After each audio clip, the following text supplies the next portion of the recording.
Ako si Nyeng. Simple lang ang pangarap ko, ang makapagtrabaho at makaipon. Nagmula ako sa Cavite, nakasalukuyang OFW ng bansang Qatar para sa pangarap at pamilya. It's not easy working abroad as an OFW. Dito, kailangan mo ng haba ng pasensya, tibay ng loob, at tibay ng sikmura. Nagtatrabaho nga pala ako dito bilang play attendant, cashier, cleaner, purchasing order, receiver, event decorator, event host, minsan garbage collector, at umiikot ang trabaho ko sa 12 oras. At baka inisip nyo, sa dami ng trabaho ko ang laki ng sahod ko. Hay nako, sana gano'n na nga.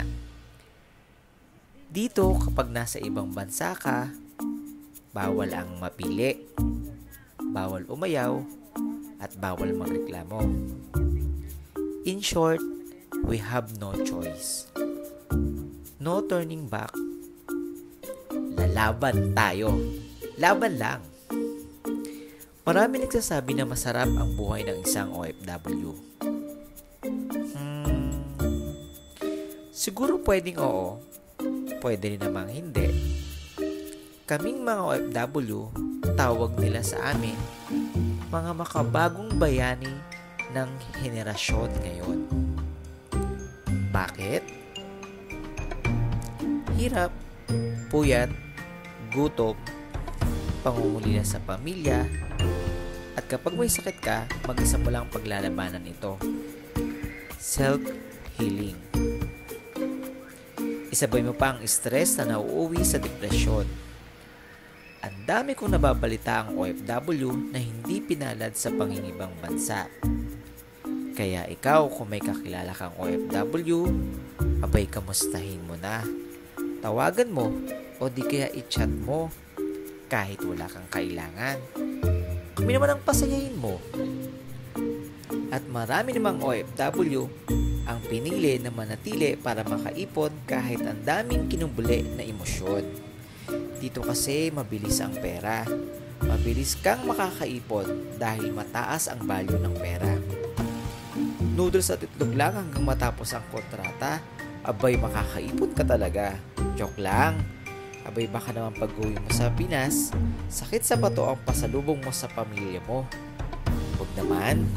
Hindi sa ini-encourage kita para mang-ibang bansa. Pero kung handa ka na maiwan ang mga mahal mo sa buhay, magkuskus ng inodoro, sigawan at pagalitan ng mga salitang hindi mo maintindihan, tulad nito, ay mami malo, ay recho, maguto, mapuyat. Kung kakayanin mo lahat ng mga yan, subukan mo at mali mo nasa ibang bansa talaga ang kapalaran mo. Dahil may mga OFW na natukso at nainggit lang sa kapitbahay. Gustong sumunod sa uso.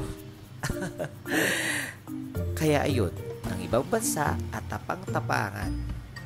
Tapos ang nasa ibang bansa na pinagalitan lang ng amo, nakakita ng ibang tao, kinausap sa lingwaheng hindi alam, ayun, nag-iiyak.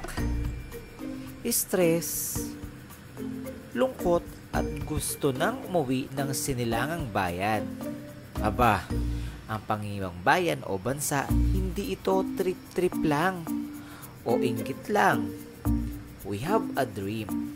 A big dream.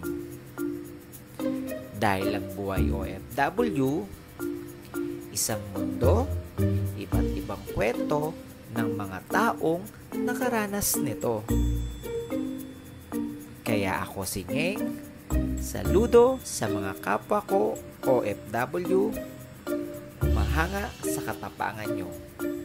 Mabuhay po tayong lahat. Ikaw, anong kwentong OFW mo? Share mo naman sa comment section. Tara, Usap tayo.